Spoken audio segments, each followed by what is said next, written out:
დავბრუნდით პირდაპირ ეთერში გადაცემის სტუმართან ერთად უნივერსიტეტში მდებარე წმინდა მეფე დავით აღმაშენებლის სახელობის ტაძრის მღვდელი იოსებ გელუკაშვილი გვეწვია სტუდიაში. დაგლოცეთ მამა, ჩვენ ვაგრძელებთ საუბარს უფლის განკაცების შესახებ.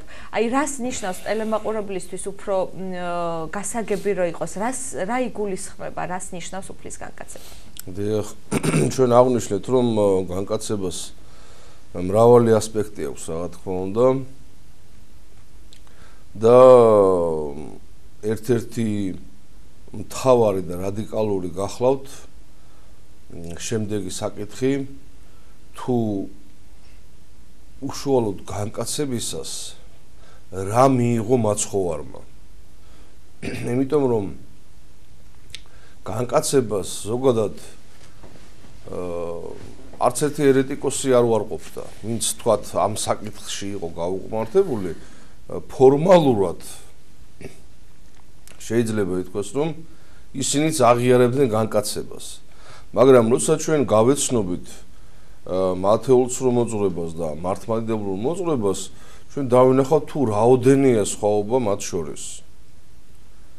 ამიტომ საკუთრივ ამ საკითხის არსობრივი წვდომა, რა თქმა უნდა, უმნიშვნელოვანესია, ისე როგორც ჩვენ ადრეც გვითქვამს, რომ ორი არსებითი დოგმატი გახლავთ, რომელზეც მთელი დოგმატური საღვთისმეტყველო სწავლება აგებული.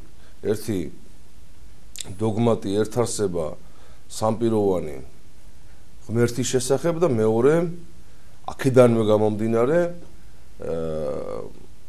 ამ სამებიდან მეორე ჰიპოსტასის ძეღმერთის განკაცების შესახებ დოგმატი.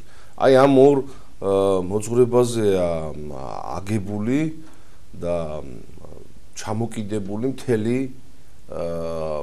ქრისტიანული სწავლება. ამიტომ რა თქმა უნდა, როდესაც ჩვენ საუბრობთ, რომ ამას თქვათ ყველა ქრისტიანული დენომინაცია აღიარებს ამ პირველეს საკითხს, იმიტომ რომ ეს თავისთავად ცხადია, ამის გარეშე ადამიანი არ შეიძლება ქრისტიანად იწოდოს.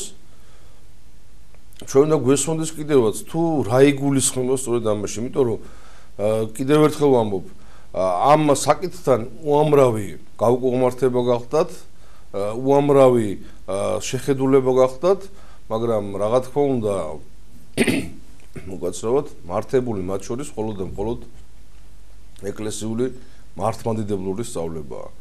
მაგრამ აი დაისმის ასეთი შეკითხვა, რა მიიღო მაცხოვარმა? ვთქვათ, მიიღო მაცხოვარმა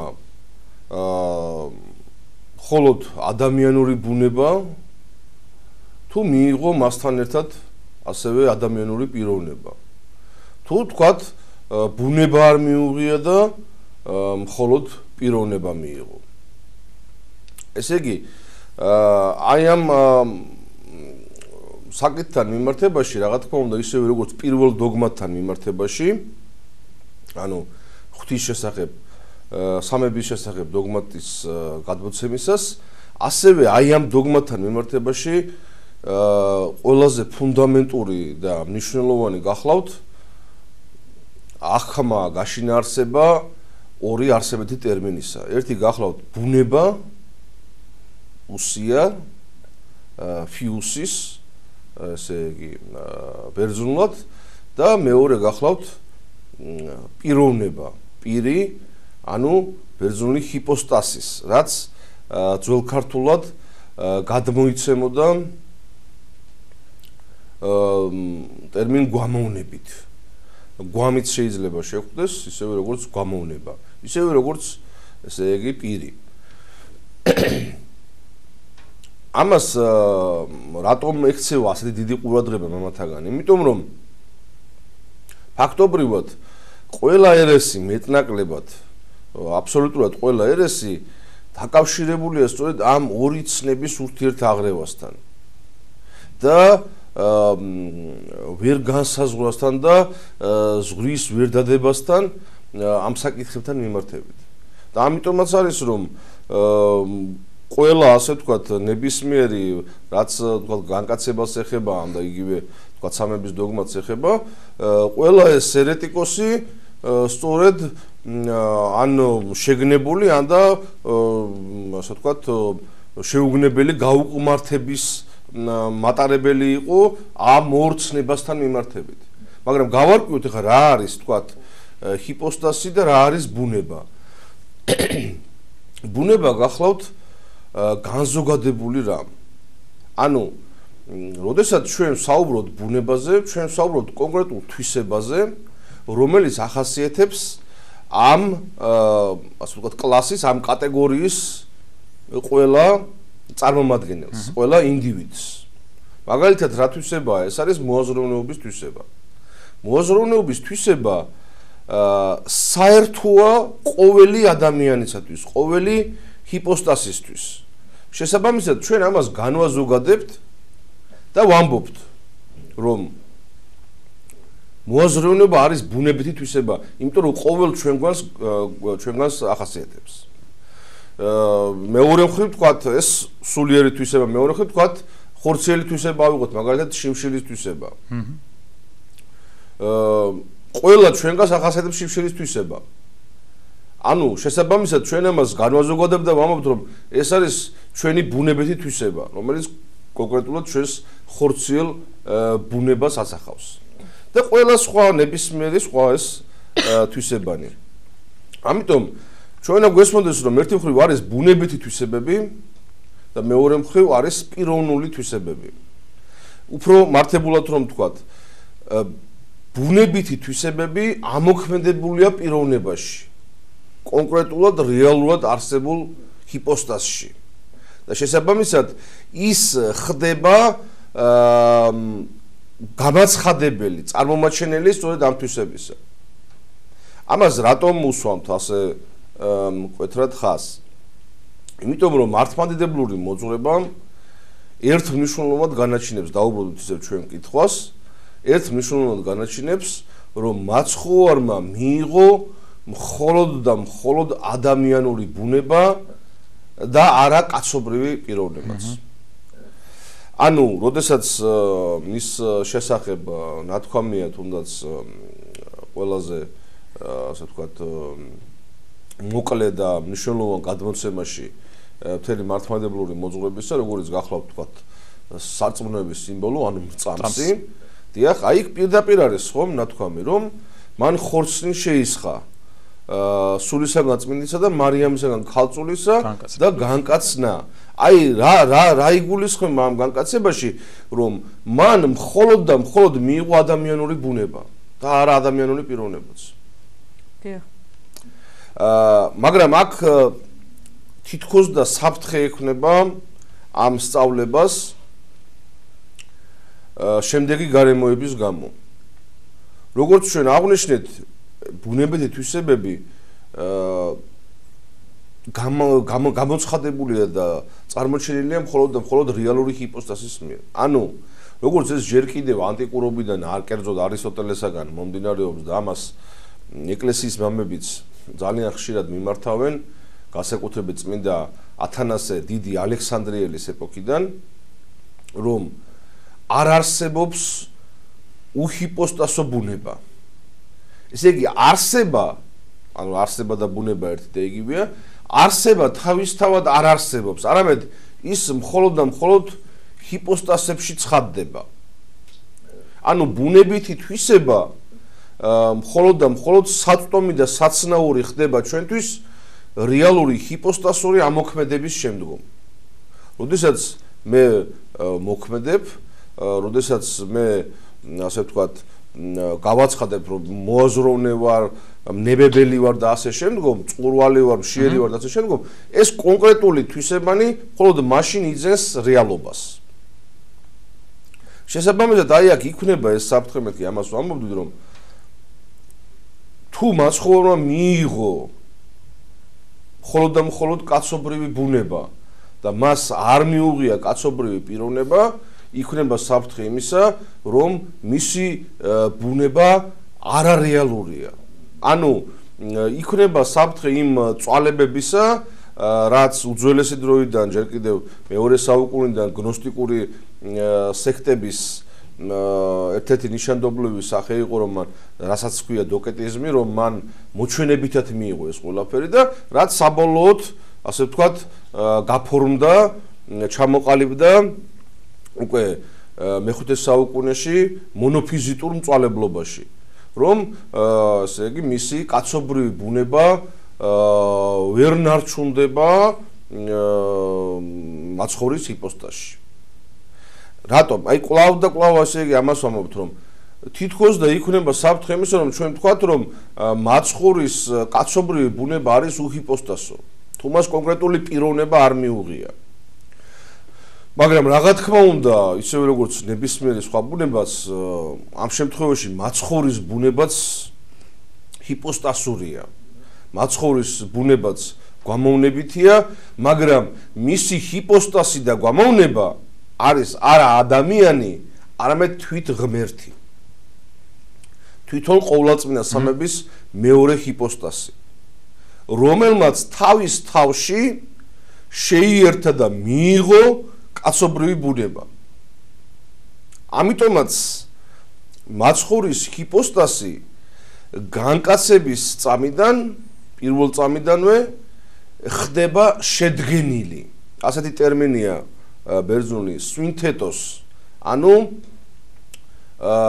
თუ ის იყო მანამდე მარტივი, მისი ჰიპოსტაზი შემდგომ გახდა შედგენილი. რას ნიშნავს მარტივი და შედგენილი? მარტივი გახლავთ ის, როდესაც მხოლოდ და მხოლოდ საღვთო ბუნების თვისებებს აამოქმედებდა.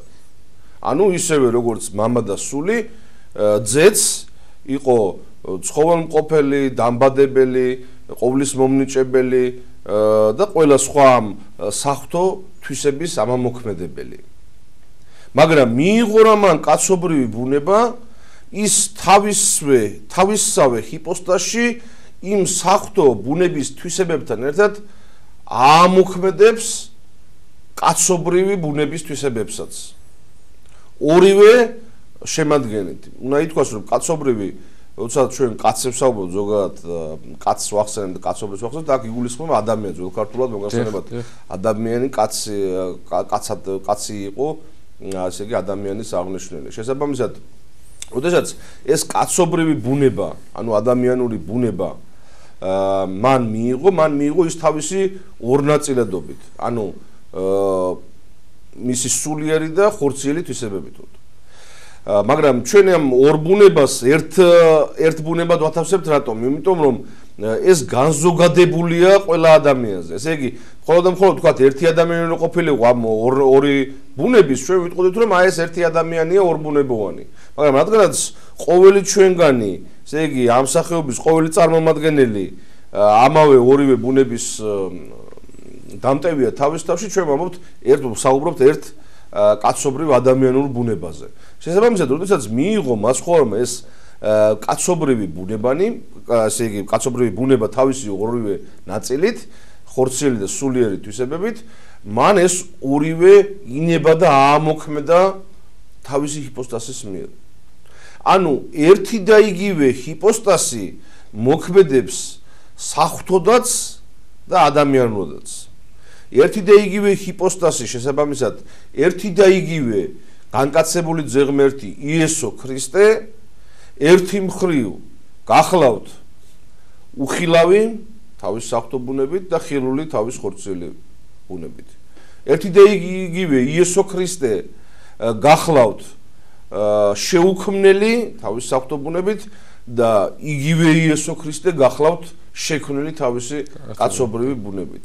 ანუ მარტივად და ლაკონურად რომ თქვათ, ერთი და იგივე იესო ქრისტე არის ღმერთიც და კაციც. ანუ ღმერთ-კაცი. შესაბამისად, ჩვენ ვამბობთ, რომ მისი ჰიპოსტაზი გახდა შედგენილი ან და რთული. ძველ ქართულად ამას შესატყვისი ჰქონდა ის, რაც დღეს შეუსაბამოა ამ ტერმინისთვის. შედგენილს ნიშნავდა აღნიშნავდა ძველ ქართულად შეზავებული. მაგრამ შეზავებულს დღეს ვერ ვიტყვით, იმიტომ რომ შეზავებული ათქვეფილს და აღრეულს ნიშნავს და რა თქმა უნდა ეს მაცხოვართან ესე იგი არ შეიმჩნევა, არამედ ყველა ბუნებას თავთავისი საზღვარი აქვს, თავისთავად უпростоრად მთეება უსაზღვროა და კაცება შემოწერილია, ხოლო მრთეება გარეშე მოუწერელია, შესაბამისად ერთი და იგივე იესო ქრისტე გახლავთ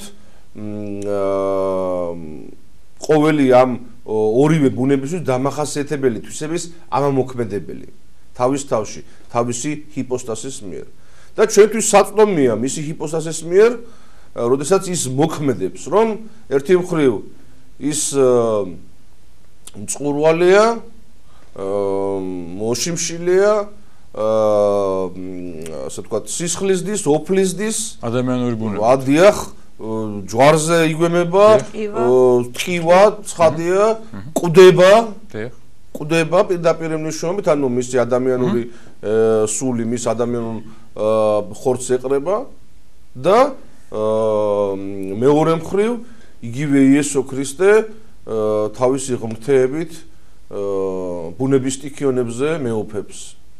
ადამიანებს განკურნავს, კონკრეტით აღადგენს, დიახ? და შესაბამისად, ესე იგი, ორივე ამ ბუნების წარმომაჩენელია, ორივე ამ ბუნების გამაცხადებელია და ორივე ამ ბუნების თვისებათა ამამოქმედებელია თავისი ჰიპოსტასის მიერ. ამიტომ ერთი და იგივე იესო ქრისტე გახლავთ ამ შედგენილი ჰიპოსტასის მიერ, ამ რთული ჰიპოსტასის შედეგად ორივე ამ ბუნების გამაცხადებელი. ანუ, როდესაც ესე იგი, აი ეს კითხვა დაისმის თუ რა მიიღო მაცხოვარმა და როგორ მოხდა ამის დატევნა, ამაზე ძალიან კაფეო პასუხი გვაქვს, რომ მაცხოვარმა მხოლოდ მიიღო ადამიანური ბუნება და არა ადამიანური პიროვნებაც. მაგრამ აი აქ დაისმის ასეთი შეკითხვაც. რამდენად არის შესაძლებელი, რომ ერთი ჰიპოსტასი ავლენდეს ორი განსხვავებული ბუნების თვისებებს. იმიტომ რომ თითქოს და რომ ასე ვთქვათ შევხედავთ ჩვენ ამ სამყაროს, ყველას თავთავისი ბუნება აქვს, ხო ვთქვათ, ნივთიერ სამყაროს თავისი ბუნება აქვს, ცხოველურ სამყაროს თავისი, მცენარეულ სამყაროს თავისი, ვთქვათ ანგელოზურ ძალებს თავისი. რამდენად არის ეს რეალური, ესე იგი, რაღაც აბსტრაქცია ხო არ არის. იმიტომ რომ მაგალითად ჩვენ ვამბობთ რომ ერთი ადამიანური ბუნებაა. თქვათ, ამ ერთი ანგელოზური ბუნებაა. მაგალითად, ანგელოზის ნებისმიერი ანგელოზის ჰიპოსტასი არის მარტივი. რატომ? იმიტომ რომ ის მხოლოდ ანგელოზური ბუნების თვისებებს ავლენს. თქვათ, ცხოველის ჰიპოსტასი არის მარტივი, რატომ? იმიტომ რომ ის მხოლოდ ცხოველის თვის დამახასიათებელ ბუნების თვისებებს ავლენს. მაგრამ ის რომ ბუნებაშიც შესაძლებელია, ქმნილ ბუნებაშიც შესაძლებელია ერთმა ჰიპოსტასმა ორი არსებითად განსხვავებული ბუნების თვისებები გამოხატოს, ამის ნიმუში მამათაგან დასახელებულია თვითონ ადამიანი. როგორც თქვით, ადამიანი თავისი შიდა განაწილებით, ასე ვთქვათ, ორნაწილედია. მას აქვს სულიერი ბუნება და მასვე აქვს ხორციელი ბუნება. ანუ მე ისევე როგორც ყოველი ჩვენგანი ვავლენ ამ ორივე ბუნებისთვის ნიშანდობლივ თვისებებს. ერთი მხრივ, ვთქვათ, მოაზროვნე ვარ, ნებებელი ვარ, ამრჩევი ვარ, ხო? არჩევანის თავისუფლება მაქვს და ასე შემდგომ. მეორე მხრივ, ეგევე ადამიანი ავლენს თავის ხორციელი ბუნების თვისებებს, რომ წყურვალეა, მშიერია, იბადება, ესე იგი, იზრდება, კვდება და ასე შემდგომ. ესე იგი, ეს რომ რეალურია, ამის ნიმუშა თვითონ ადამიანია ჩვენს წინაშე ღვთისაგან შექმნილი და ამიტომ აღარანაირ არარეალურობაზე და რაღაც აბსტრაქციაზე და ფანტაზიაზე არ შეიძლება ვისაუბროთ კონკრეტულად მაცხოვართან მიმართებით, იმიტომ რომ მაცხოვარი ისევე როგორც ყოველი ჩვენგანი, რა თქმა უნდა, მაცხოვარიც იტევს ამ ორ ბუნებოვნებას, ესე იგი, ერთი მხრივ ადამიანური ბუნების თვისებების წარმომაჩენელია და მეორე მხრივ საღვთო ბუნების თვისებების. ამიტომ მისი ჰიპოსტასი გახლავთ რთული, შედგენილი, ანუ ის არის ორივე ამ ბუნების ამ ორივე ბუნების დამტევი. დიდი მადლობა მამაო, უღრმესი მადლობა. გასაგებად ვისაუბრეთ. ძალიან საინტერესო გამარჯვებისთვის შეგახსენებთ, მაცხოვრის განკაცებაზე გვესაუბრებოდა წმინდა მეფე დავით აღმაშენებლის ტაძრის სახელობის მღვდელმსახური მღვდელი იოსებ გელუკაშვილი.